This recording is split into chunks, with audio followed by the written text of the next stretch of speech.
Good morning and good evening, listeners, those who are watching from India. This is Manan Rawal, and we have second episode from legendary Dr. Jay Bansal ji. He is a scientist, a Turner writer, community leader, and keen student of Indian civilization history. If you have seen the last episode, we have given all the details extensively over there, and it was in 5 6 digit viewership and was great success. So we invited him today again. So just giving his little bit more brief on what he does and what he is. He has written extensively on the subject of given talks on the international platform, most recently at G20 Reframe Forum on September 2022. He retired as a chief scientist officer from the major petrochemical company in 2014. He subsequently served as a distinguished fellow at the Oregon National Lab in Chicago for 4 years, as well as an advisor to the US Department of Energy.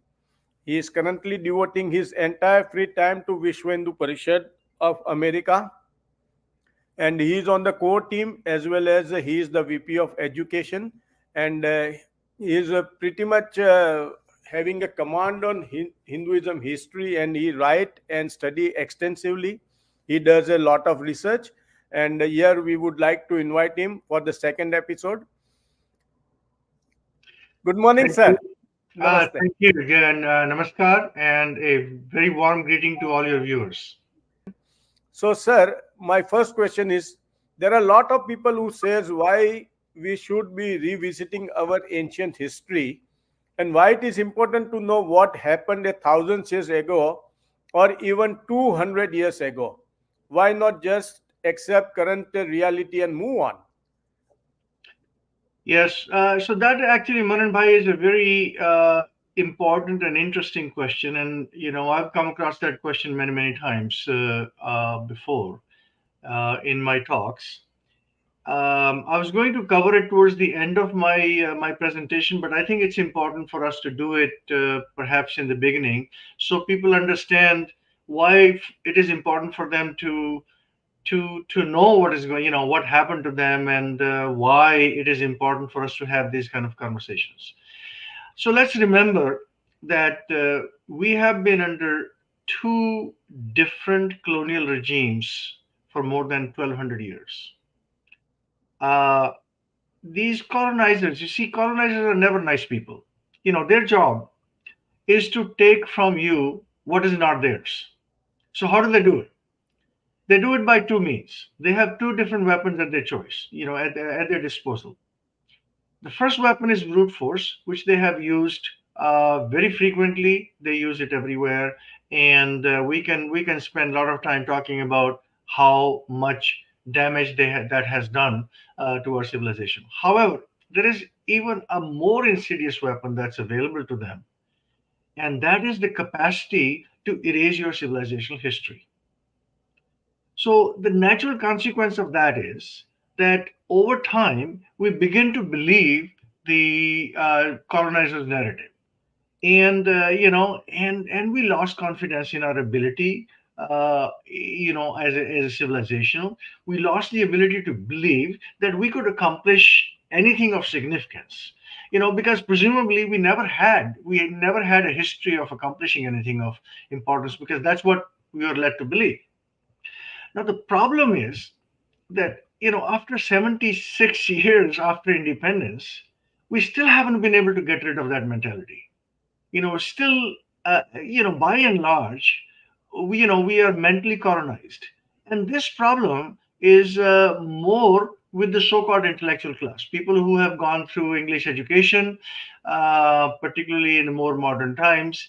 They just seem to think that this is our capability. This is who we are. We are not as good as the Western world, because that's what we've been told. So, you end up hating the way you dress, the way you eat, the way you talk, the way you relate to people. In all sorts of ways, you develop this inferiority complex in your mind. So when you have this inferiority complex, it holds you back as a civilization, as a people, as a society. You can only be thinking of very short term things, making money, getting a good job, getting progressing educationally and professionally, and so on and so forth. But you're not thinking of, your imagination becomes limited, and your ability to create becomes limited. Now let me give you some examples. The first example actually comes from Ramayana. Oh, These days, where Ram Mandir, as you know, Ram Mandir inauguration is almost 3 days away. So I think it's a good example for people to take away. It's about Shri Hanuman and his companions going out in search of Sita ji.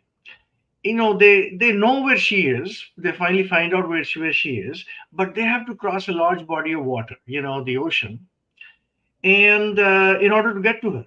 Now, the mighty Hanuman, however, faces his moment of despondency because due to a childhood curse, he doesn't remember that he's, all powerful. So he says, how are we going to accomplish this task? This is such a large body of water. Until his friend Jamwant reminds him that he's almighty, he's able to accomplish all these wonderful things because he has this strength, and suddenly he remembers, and he's able to accomplish something that he just a minute ago he thought was impossible. See, that is the power of knowing your capabilities, power of knowing that you're able to accomplish these things. Now, another example I'll give you, and I don't want to spend too much time on this, but another example I'll give you is also very interesting. There was an experiment done in Harvard University in early 1950s by a fellow named Kurt Richter. It's a very brutal experiment, as I'll explain in a second, which probably would not be allowed in today's world. But you can Google it under something called Hope Experiment, HOPE experiment. Anyway, what Richter did was he took a laboratory mouse and threw it in the jar of water. Okay, now mouse, of course, tried to come out of the water, struggled for a period of time, and after 15 minutes or so, it exhausted and it drowned. Now, Richter repeated the experiment with the second mouse. He threw the mouse in the water, and of course, the same thing happened. The mouse tried to come out. 15 minutes or so, it was about to drown, but this time Richter pulled it out and it dried the mouse, let him rest for a few minutes, and threw it back in the jar of water. Now the mouse kept trying and trying and trying, but this time what happened was the mouse tried for much longer time. Guess how long he tried to come out of the water? He put up this fight for 60 hours. oh, Imagine, the first mouse died in 15 minutes. The second mouse kept trying for 60 hours because he had the hope of being rescued. See, that is the power of hope, confidence, positive thinking. And that is what we need as a society. And the only way you can get that is by understanding who you are as a people, as a civilization, what your capabilities are, what you've accomplished.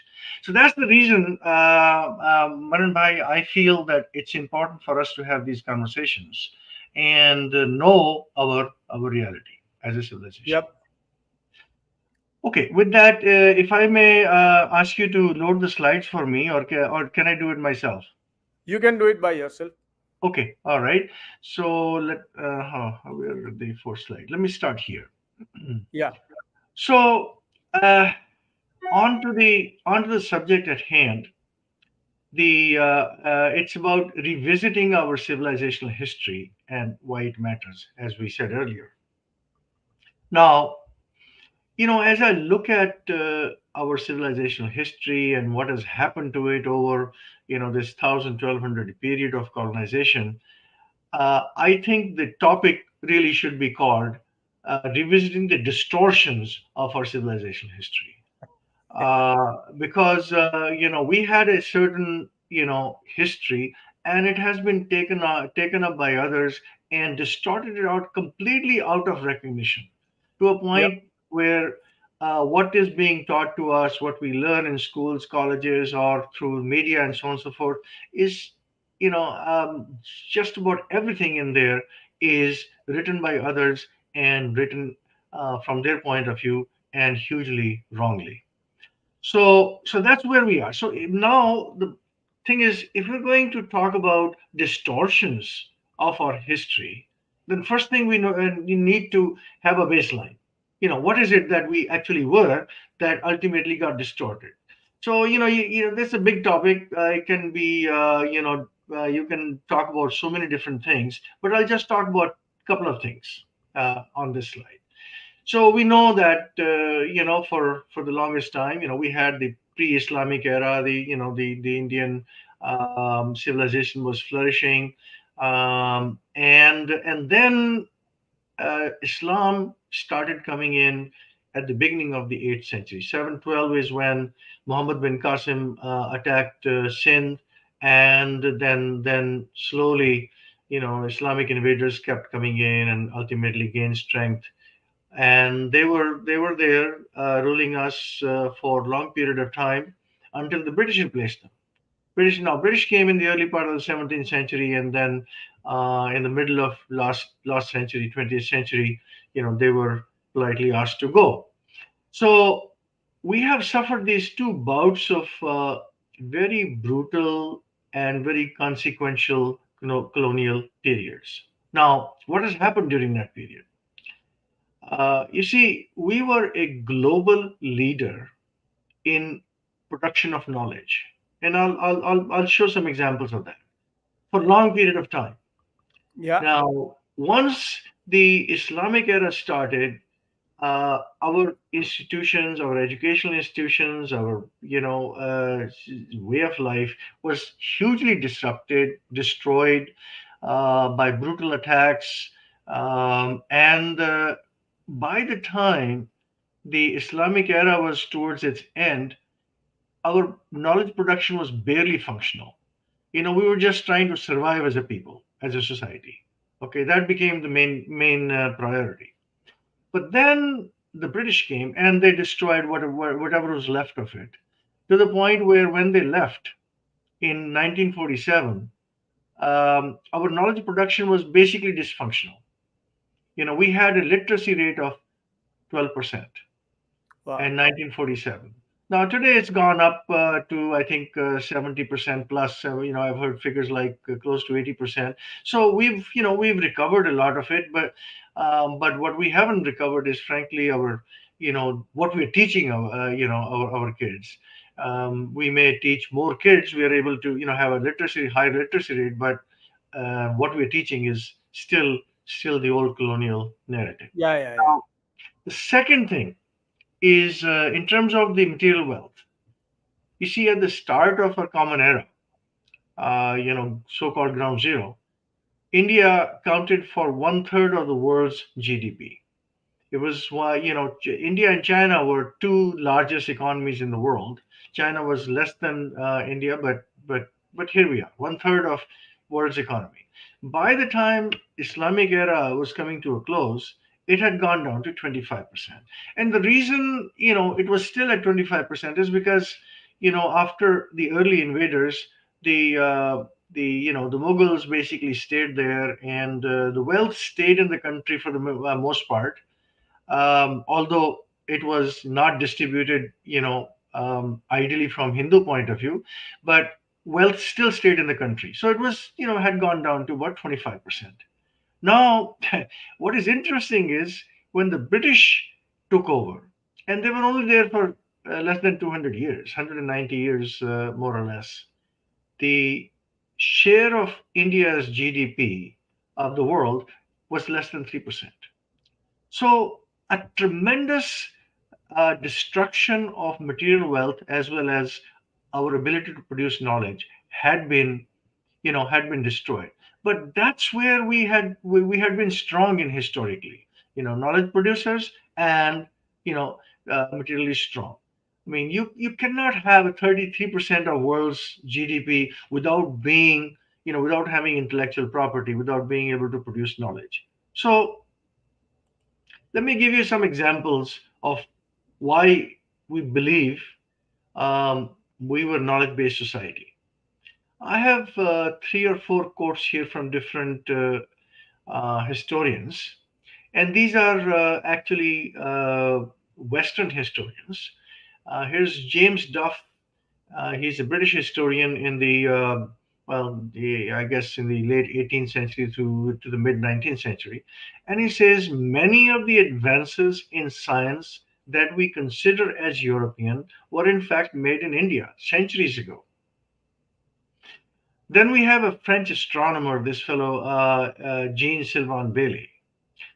He says the motion of the stars calculated by the Hindus some 4,500 years ago vary not even a single minute from the tables of Cassini and Mayer. These are astronomers from I guess the Western Europe. So 4,500 years ago, we were able to map the motion of the stars that the Europeans were only trying to map in last couple of centuries.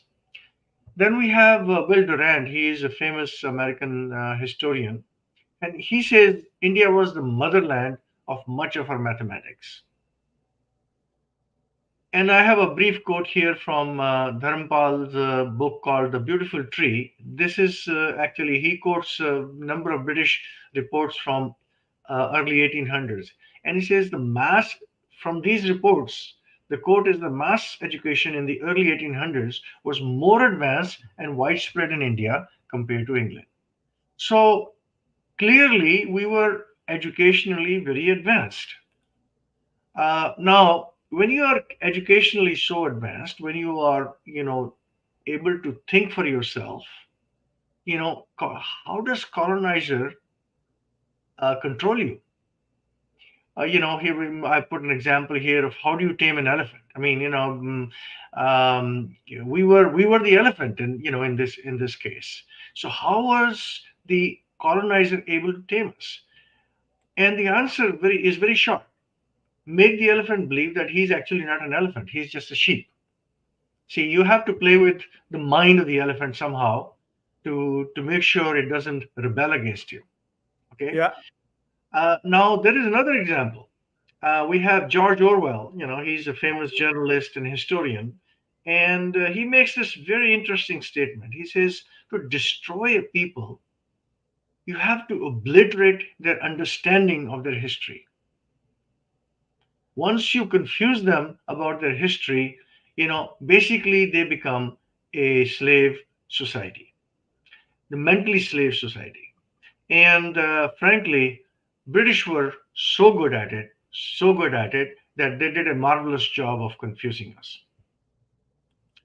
Now, I could spend a lot of time talking about what the Islamic rulers did to us, but right now I'm just going to focus on the British period. yeah, yeah, Because that's where I think a tremendous amount of our civilizational history got totally messed up. So in order for us to understand what was going on, how the colonization took place and what their mindset was, I have to take you and your viewers to the 15th century Europe. A very brief primer on that part of the history. So during this period, Catholic Church was the ultimate authority. Their word was God's word. They interpreted the Bible, and they told people what was right, what was wrong, and people had no reason to believe otherwise. So they basically accepted Church's word. Now, according to the Church and whatever they were teaching people, the creation of the world took place on a particular day, October 23rd, 4004 BCE. So about 6,000 years ago. Now, then there was a great flood that took place in 2349 BCE, where the whole world was destroyed. But Noah, built this boat, big boat, and he carried, a male and a female of every species, which then ultimately populated the earth. This is their view of human evolution or evolution of the world. Now, then there was something called this mosaic race theory. See, Noah had three sons who ultimately populated the earth. This fellow named Japheth, he populated Europe, and Shem, he populated Middle East, and Ham, he populated Africa and Asia and the rest of the world. Now, what happened was apparently this last son, Ham, he managed to insult his father, Noah. And Noah cursed him. He said, well, you will always be slave to your brothers, two brothers, and your sons will be slave to their sons, and so on and so forth forever. So now this is the mindset Europeans are in. We are the sons of Ham. Our only function in life is to be slave to the progeny of the other two brothers, the Europeans and the Middle Eastern. This is the this is the worldview that Europe had in the 15th century. Now Oh, things change. Interesting. Okay, so they own the world. Church says, the Christian world owns the whatever is in the world, and so this is what church is telling the people. In 1452, Pope Nicholas V, he came up with this edict called the Doctrine of Discovery. It's a very famous document. It was only rescinded back, I think, in 2022 or 2023, believe it or not, more than 500 years later. So yeah. it's a big document, but let me just read a few words from this document. It says, go invade, search out, capture, vanquish, and subdue all Saracens and pagans whatsoever. Now, Saracens are the Arabs, and pagans are everyone else who does not follow the rules of Christianity. So this document from the Pope is telling them to, Europeans to go invade, search out, capture, vanquish, and subdue all these people, and then do what with them?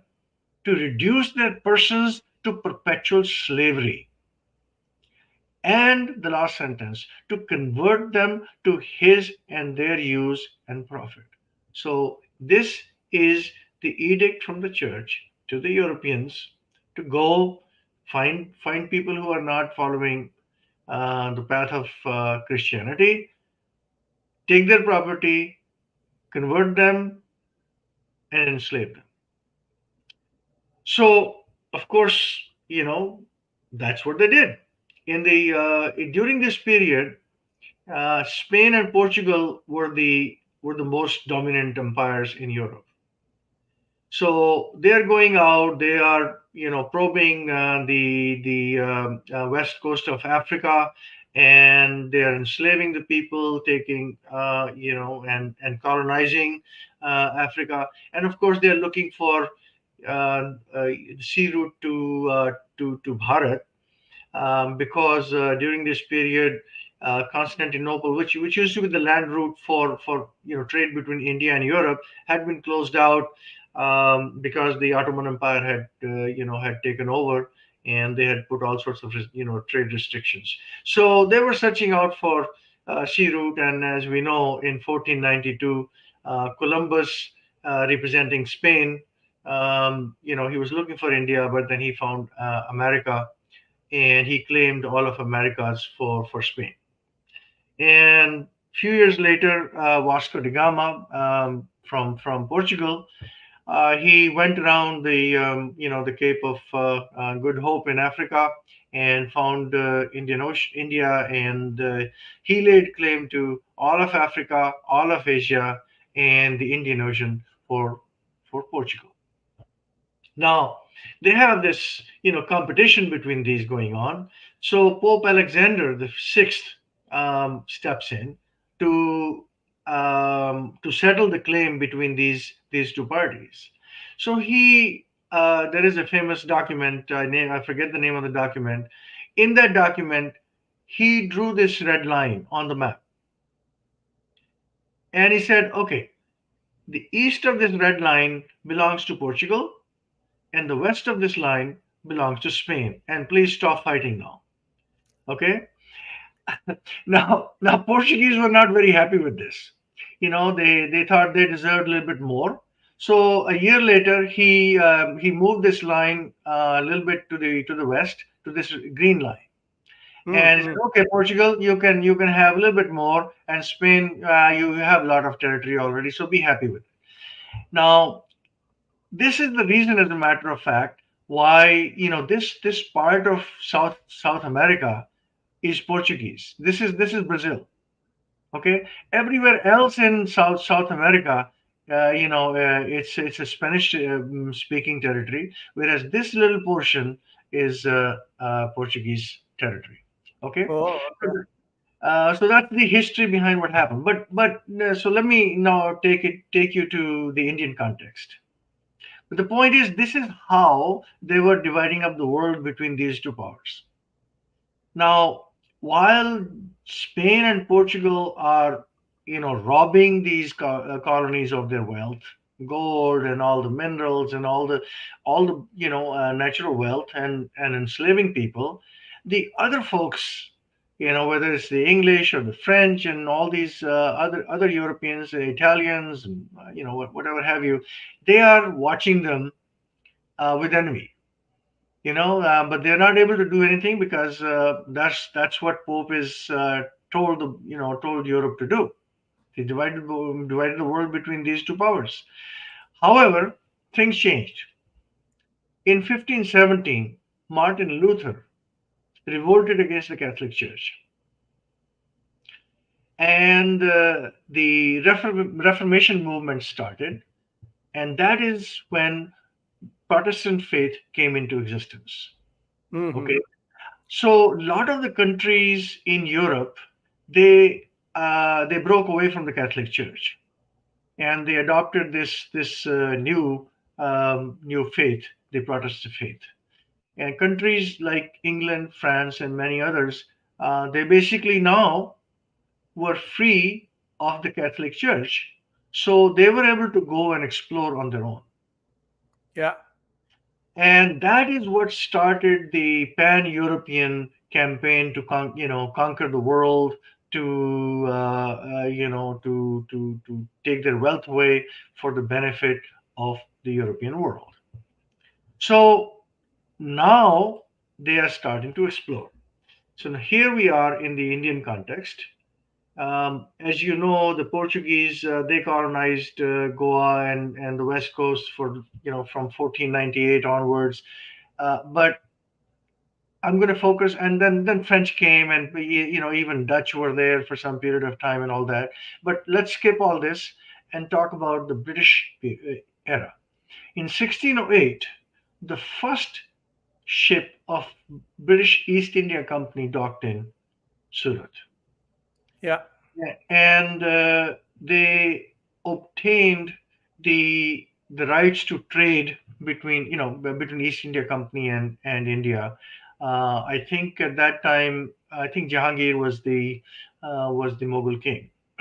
So he gave them permission to trade and all that, and they started building their facilities, their warehouses all along the first along the west coast, then along the east coast. Ultimately, they had huge presence in what is now known as Calcutta.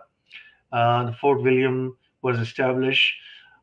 So they have these warehouses for trading, and in order to protect, they also have certain amount of military presence now. So they started, now that they have military presence, they started interfering in local affairs, in politics, and so on and so forth. And the next big episode that happened was in 1757, the Battle of Plassey. This is the first time British, sided with the with the winning party, and they were able to establish foothold in eastern part of Bharat, in Bengal. Now, over the next 100 years, they kept expanding their reach. They took over many territories slowly. So they went all the way, from east to west, north to south. Ultimately, in 1857, the Indian population rose against them in the First War of Independence, which unfortunately the British held their ground. They were managed to beat back the revolutionaries, and they gained political control of all of Bharat. The Bharat was ultimately taken over by, at this point, was taken over in 1858 by the British Crown. So the control passes from the East India Company to the British Crown. Now, after the Battle of Plassey, once British got foothold in India, they felt they needed to understand these people that they were going to rule. They so in order so this is established institutions to understand our texts, our customs, our languages, and so on and so forth.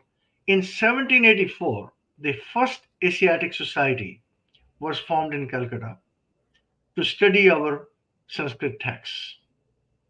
And a fellow named William Jones was, he learned Sanskrit and he started doing research, and he found some very interesting connections between Sanskrit and many European languages, including Greek and Latin. And in 1786, he published his famous paper. Actually, I would say that William Jones was very appreciative of Sanskrit language. Okay, I have a copy of his original paper, and he's very effusive about how beautiful Sanskrit is. And he made the statement that Sanskrit, Greek, and Latin are related, but Sanskrit is much more advanced than any of the other languages. Now, this lit a fire in Europe. All of a sudden, everyone was interested in knowing more about this newfound language and what their connection was, and how that connection came into existence. So the study of linguistics and Indic subjects became a very hot field in Europe. There were many, it goes under many different names like Oriental studies, Asiatic studies, Southeast Asian studies, comparative religious studies, and Indology. And many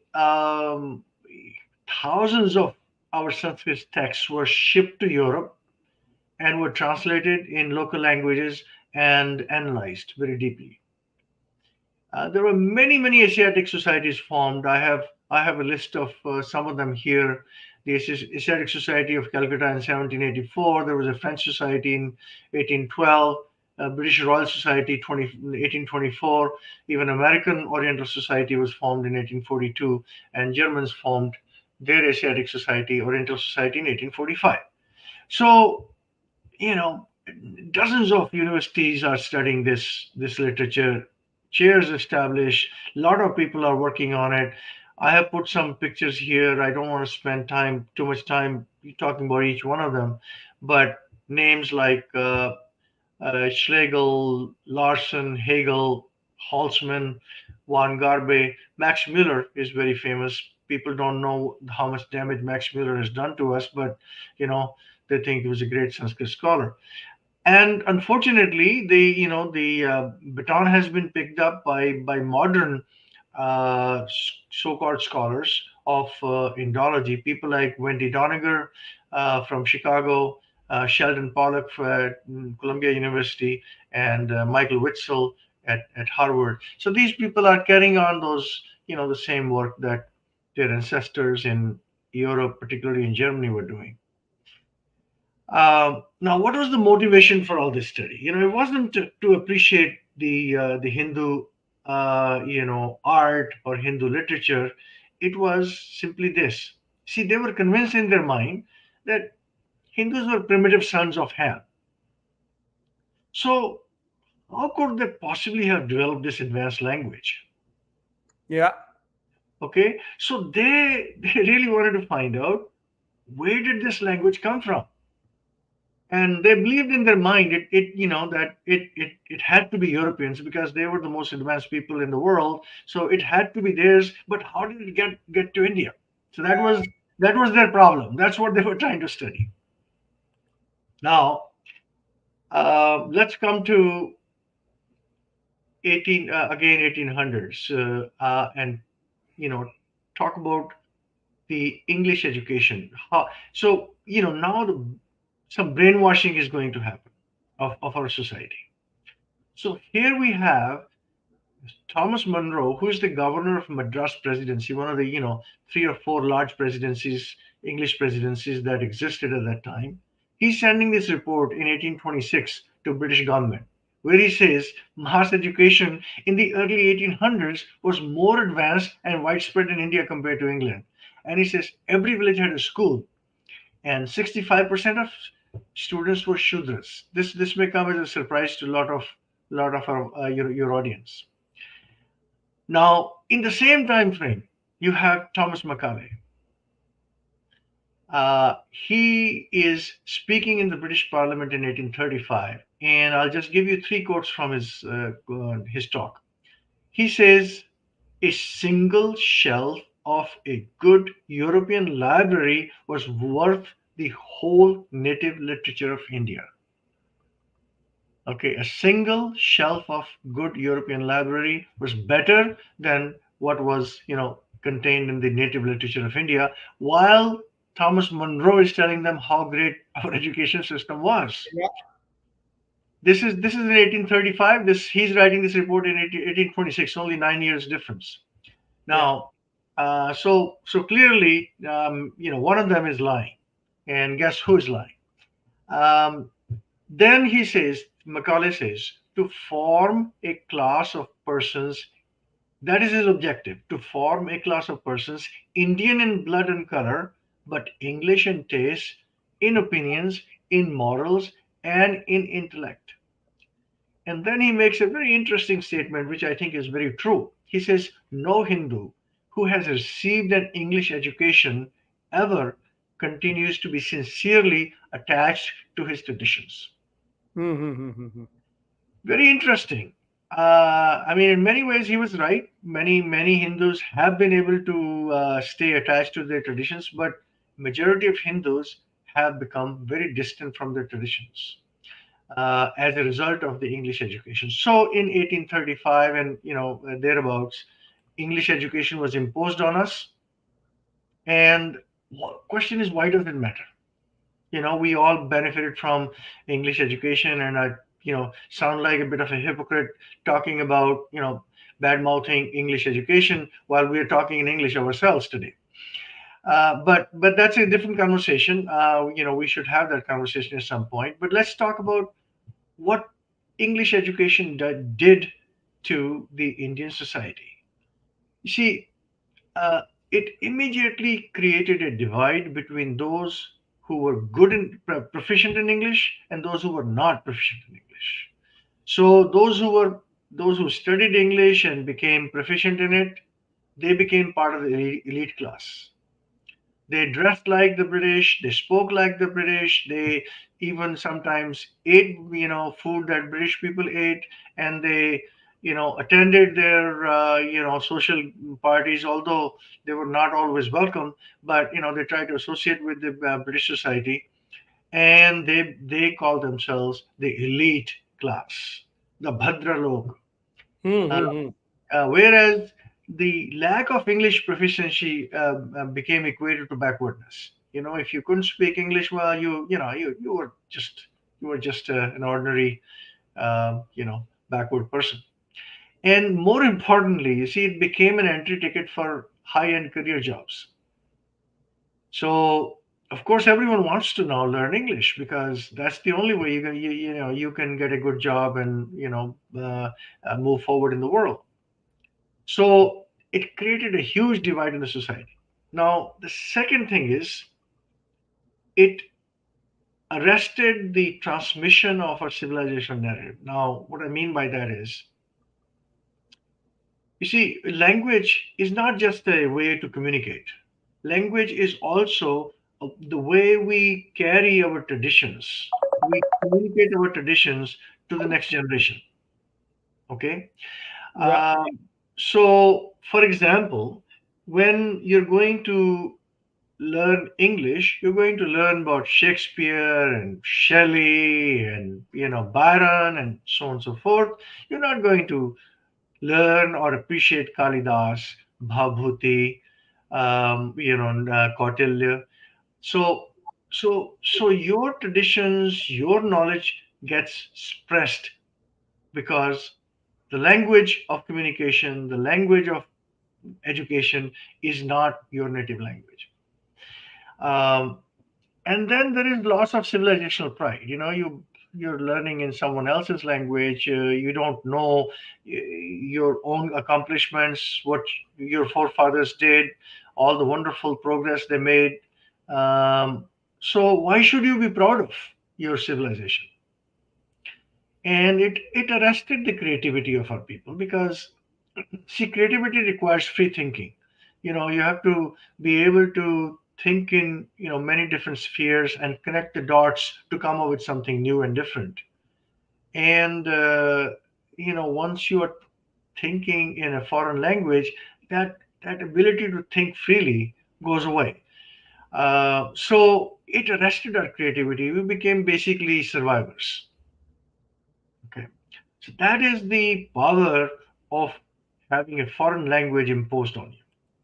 Now, there are two or three other steps that were used to brainwash the Indian society. So the next step is the invention of this Aryan race theory. You see, I don't know how many people are aware, but in 1800s, Germany was not a country. Oh, okay. German people were basically they were living in tribes in Germanic lands, and they were fighting with each other and with the Catholic Church. But slowly, the thought was starting to build that we have something in common. The language is common, culture is common. Let's create a country. So in 1871, they finally created the country. But in this time frame, they were trying to develop a national identity, understand what was common, what should they be proud of. And in this period they came across Mahabharata, but they also came across, of course, our Vedas and other scriptural texts, but specifically Mahabharata became an object of their study, and out of which they developed this Aryan race theory. So what is Aryan race theory? They said, well, actually, Indo Germanic people share a common ancestry. So, people of India and people of Germanic background, they have a common ancestry. So, what is the common ancestry? Well, there was a white race that came from somewhere in Eurasia, somewhere, it had Europe had to be part of it. You see, without Europe, nothing works, right? In their mind. So, it was the white race who came from Eurasia and they spoke Sanskrit. It was their language. Now, the eastern branch of these people, they went to India and they got mixed in with the dark tribal people of India, these primitive people, and they degenerated. That's what Indians became. But the western branch, you see, they maintained their racial purity, and those are the German people. So we are the high and mighty. We are pure blood, and yeah, we have family connections with Indians, but those are degenerated people. And they said actually Mahabharata was their story. They said the Germanic people were the original Mahabharata heroes. And Mm-hmm. the other interesting thing is, you see, as this narrative is being built, who can raise objections to it? The our rishis, our intellectual people. So we call them Brahman. They are the custodians of our civilization knowledge. So they were telling them, hey, this is nonsense. You know, um, so it became necessary for them to destroy the Brahmin class. Oh. And yeah, because you see, if you have intellectual people, they will tell you, they will raise their voice against any nonsense that you might be pulling. So it became necessary for them to somehow destroy the Brahmins as a society. So they started putting out narratives like, Brahmins are villains. They changed the whole narrative, and they added stuff, they took out stuff, and what you see in Mahabharata today is not the original Mahabharata, and it is all the malicious doings of the Brahmins, so they are bad people.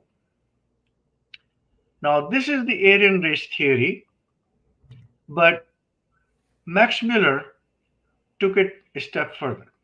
So more brainwashing is taking place. So Max Muller is also German. He learned Sanskrit, and he was hired by East India Company at a very high price. It's incredible how much he was paid for what he was doing. And he was stationed at located at Harvard, not Harvard, sorry, Oxford University. And he was asked to translate Rig Veda. He was asked to, I guess, create some narratives from the British point of view, British East Indian Company point of view. Now, what did he do? He came up with this theory called the Aryan invasion theory in 1850s. So he said, well, there was these Dravidian people in India. They were dark, they were primitive. These are the people who were original inhabitants of India. But around 1500 BCE, it's a very interesting date. 1500 BCE, Indo-Aryans, these Aryan people came from somewhere in the west, and they invaded these dark Dravidian people, and they conquered them, and they pushed them to the south. Okay. Now, Aryans were the one who spoke Sanskrit. They are the ones who wrote Vedas, and they forced the Indo-Aryan religion on the Dravidian people. That is the Aryan invasion theory. Now, this date of 1500 BCE is interesting. See, it all comes from the Christian belief of how the world, when the world was created, how it was created. So, the world was created in 4004 BCE, then the big flood took place, 2349, something like that. So it must have taken about 1,000 years for the world to repopulate. So, Aryans could not have, done this before 1500 BCE. So he said, okay, it looks like a good date, stick it in. Now, it's very insidious what it actually does. We trace our history going back 10,000 to 20,000 years. Ramayana is, many of us believe, took place 7,000 years, 7,000 BC. So all of a sudden, there's no room left for Ramayana and Mahabharata to develop. So it Yeah. must have been it must have, because if things only, Aryans only came to India in 15 BCE. When did they develop? When did Ramayana story took place? When did Mahabharata story took place? Oh, it must have taken place around, you know, around the time of Christ, and so there's a lot of foreign influence and all. So the Indians must have just borrowed our stories and messed them up. So that's kind of, it's all very much, put together. It's very nicely organized. Now, why does it matter? It matters a lot, actually, Manan Bhai, because Yeah. if someone says Sanskrit is their language, it came from outside, then what relationship do we have with it, except that it was pushed on us, and we may have learned it a little bit, but our view is not important anymore. Yep.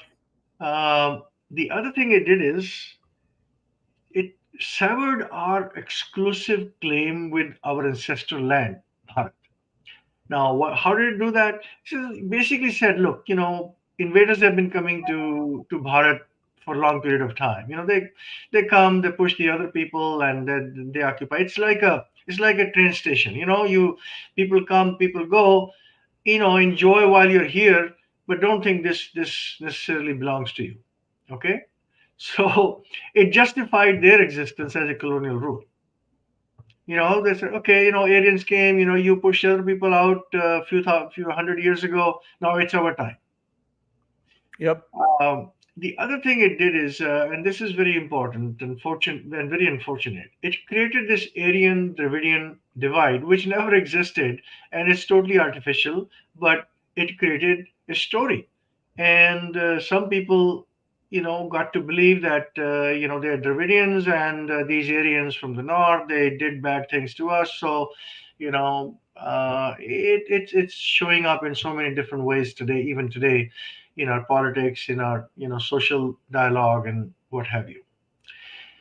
Uh, the other thing it did was it made Brahmins a target of hate. Oh, okay.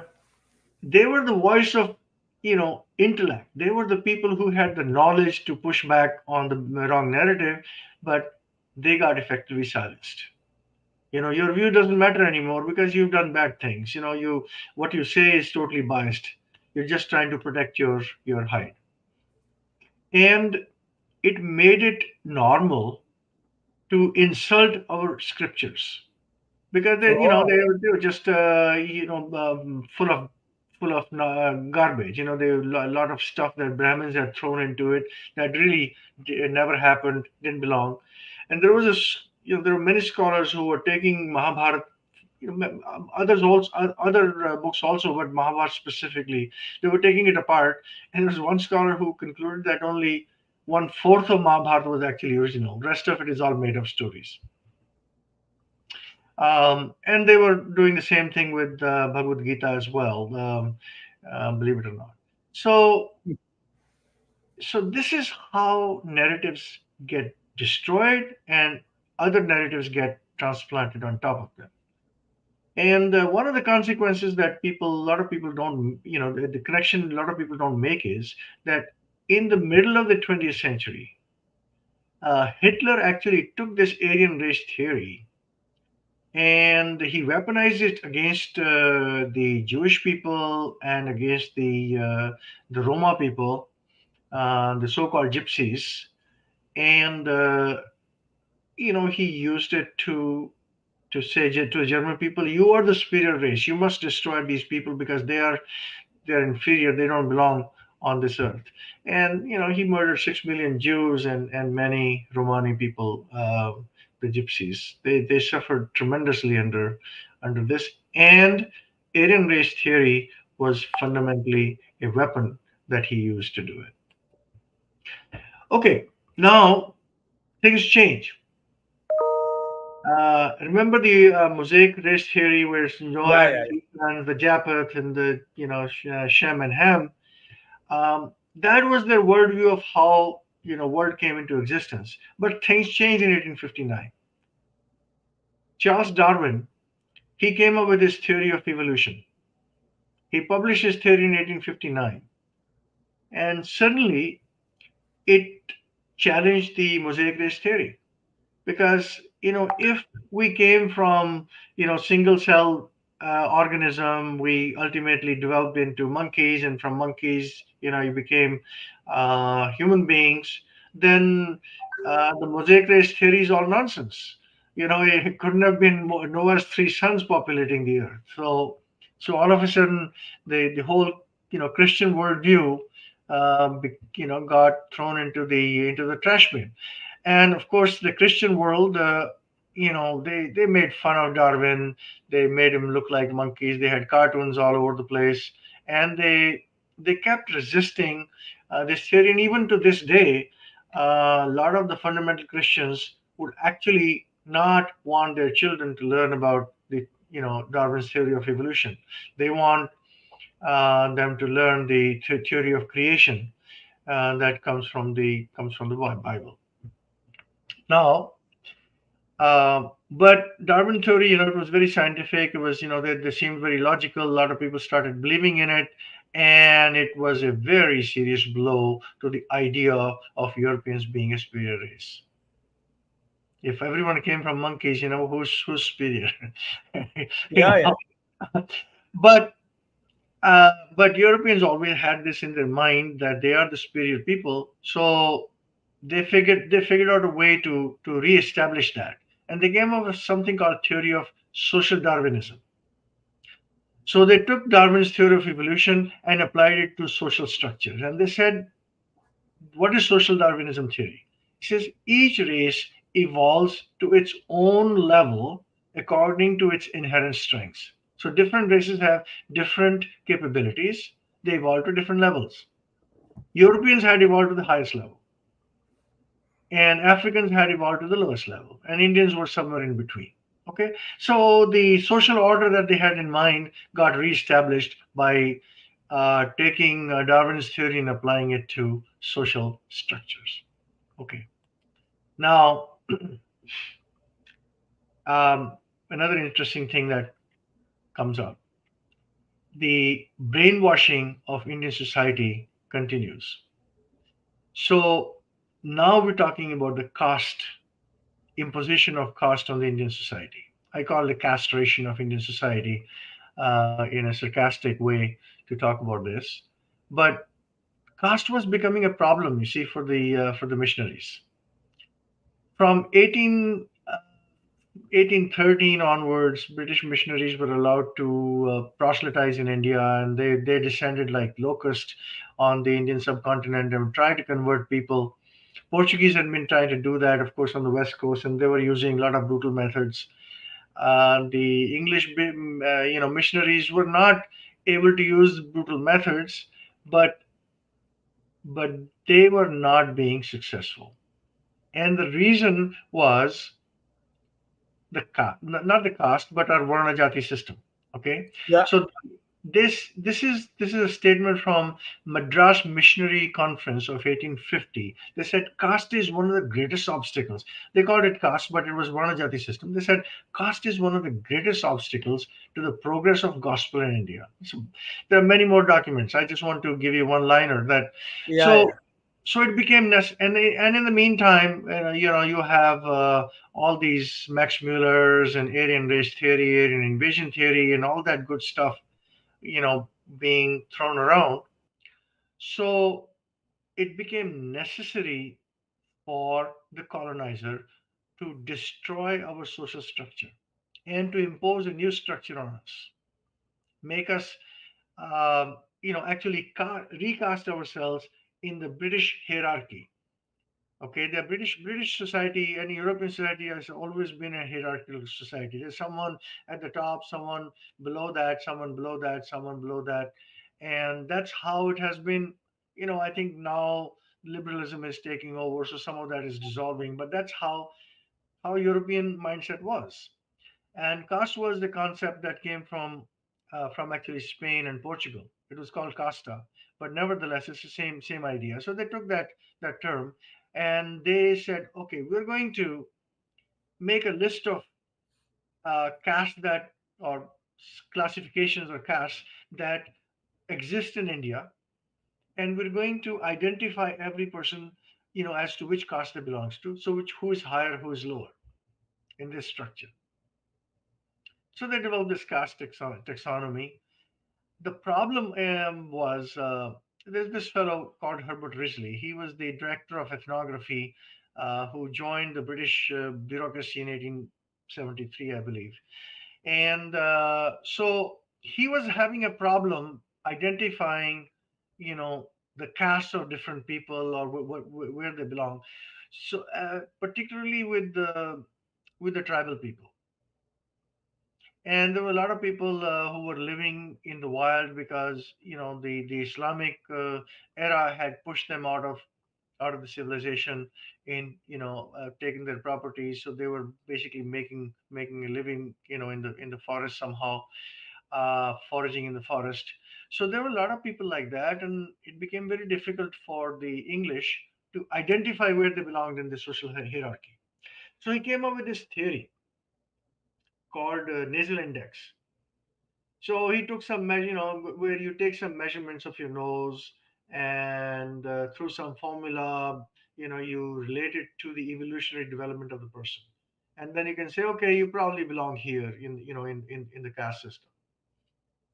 Um, this was inspired by the theory of social Darwinism.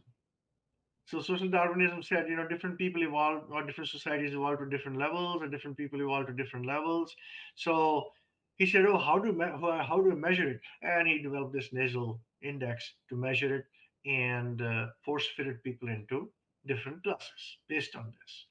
There were some other things like that called phrenology also was taking place at that time, which measured the size of your cranium, your head, and did something similar. But his was based on the nose. In 1871, the first census was forced on the Indian society using this new caste, list of castes, and it was very funny. I've looked at some of the lists. They have, cooking. People who cooked, they were a class. People, I forget. Yeah, tradesmen were a class. There were many, strange things like that they put in the list. So I don't know how they came up with it, but they did. So in 1871 census, they used it, and all the artisan groups, people who are goldsmiths, silversmiths, the lohars, kumhars, and all that, they got thrown into the scheduled caste category. Mm-hmm. Okay, they couldn't figure out where they belonged in their hierarchy, so they got thrown into that. So now caste system got imposed. A lot of people don't actually appreciate this. Caste system itself is only 150 years old. Uh, Oh, yeah. yeah, 1871 is the first time you got exposed to it. Now I'll talk about the Varna Jati system. We always had that, but it was very different. Yeah. The other thing that happened in the same time was this Criminal Tribes Act in 1871 was brought in. Now, what did that do? It identified number of tribal people uh, who had, by the way, some of them had taken part in the 1857 war. You see, so they had to be punished, and so they identified a number of these tribes, and this under this act, they said these are people who are born criminal. They cannot earn a living without committing crime. So every man, woman, child from birth is a criminal, and they were not allowed to leave their territory. They had to register with the local police and visit. The male had to visit and make sure that they knew that they were still around. So it was an incredible act of cruelty that they committed. Would you believe that when India got independence in 1947, there were 13 million people who belonged in this class and who were subject to arrest if they were found outside of their territory. It's just like what they did to the native people here in North America, U.S. and Canada. Okay, so why does it matter? It matters a great deal, yeah, you see, because our social structure had a very different, color to it. It was based on something called Varna Jati system. It was very fluid. Varna is basically the idea of what is your natural tendency. Are you an intellectual person? Are you interested in studying and education and knowledge gathering, or are you interested in you know fighting, for example, defense? Or are you in is your tendency to do trade, farming, trade, and things like that. Or if none of those, then maybe you work for others. You serve the society, and you get compensation for serving the society. So it was purely based on your natural tendency. And then the jati system was really about your kinship with others. How you relate to the others in society. For example, you have let's say a goldsmith. A goldsmith, they have developed certain skills. They pass their skills on to their children, and their children, and they marry within within the community, because the customs are similar, the expertise are similar, and that's how they were able to develop these wonderful artistic abilities, and whether it's building temples, whether it's beautiful jewelry, and all the other things. That was the jati system. So yes, jatis were self-contained social units where people related to each other through marriage, through birth, and so on and so forth. And they would not necessarily marry outside their jati because the customs were different. You Yeah. all evolve. So that, but it was a relatively fluid system where if someone eh, maybe father is a Brahmin, or he was a teacher, knowledge gatherer, and all that, but son is he's a warrior. Not a problem. You can become a warrior. The first time I mean, we there are many examples like that. Pushyamitra Shunga, is he was a Brahmin. He was actually the military commander for I forget the name of the king, but he was the grandson of Ashoka. Mhm. So he actually revolted against the grandson of Ashoka, and then became the king. So here we have an example of a Brahmin being a king. Becoming yeah, yeah. Yeah, and in the Pani, the second war of Panipat, where Akbar fought against someone named Hemu. You heard of that? Yeah. Now, Hemu, his real name is Hemachandra. Now, okay, Hemachandra, and he was actually a Vaishya. He was from the trades community. So he obviously was ruling a kingdom, um, and he was a very powerful king. And unfortunately, he got defeated. But the point is, these things happen a lot. In fact, when India got independence, out of the 560 some states, more than 400 states were being ruled by Shudras. So this is also all matter of history that people don't know. So my point is that Indian, social structure was very fluid.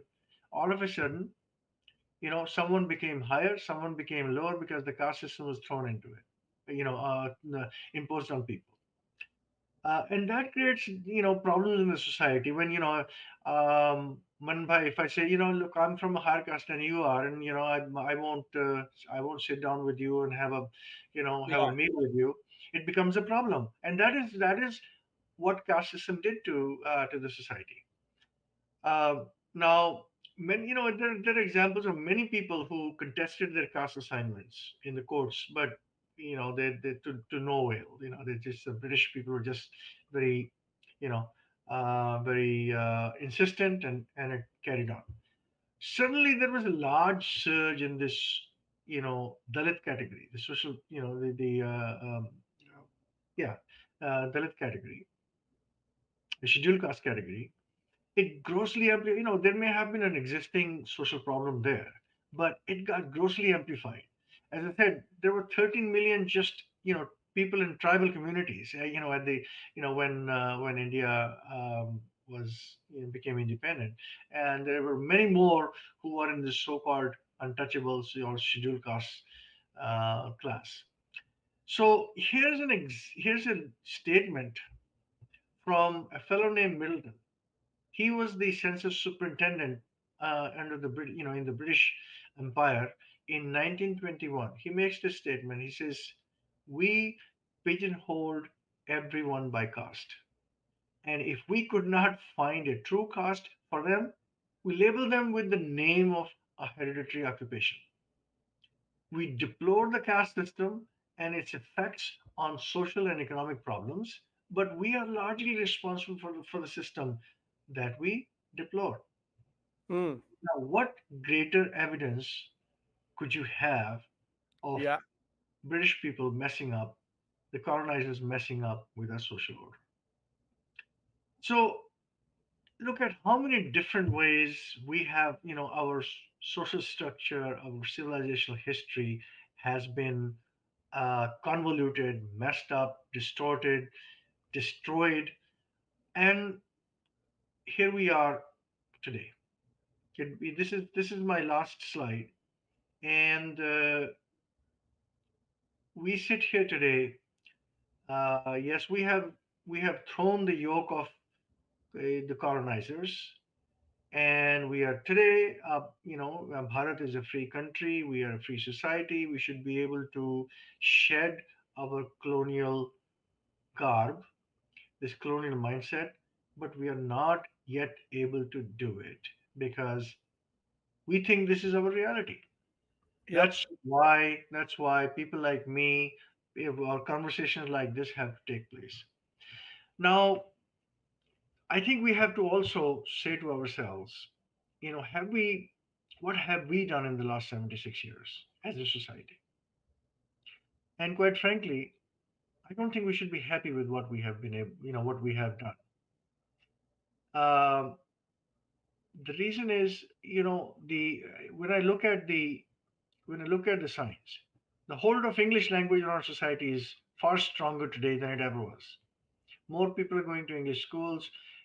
Even those who have very strong connection with their traditions, they are sending their kids to English schools because that's how you are able to survive in today's society. That's one. So we haven't been able to get rid of that. So the Yep. narrative, our civilization narrative, will continue to be suppressed until we are able to make English as a secondary or tertiary language. Now, colonial version of history continues to be taught, not only in Bharat, but in Bharat, of course, it's being taught, but it's being taught in the Western world as well. The Aryan race theories. First thing your kids read about is the Aryan race theory and the caste system. Those are the two things. I mean, you know, um, your children will come home and they might ask you about these, but that's the first thing they read. We are trying to change that, but it's an uphill battle. Um, and of course, the caste structure. One of the most insidious things we did, we brought the caste structure into the Constitution.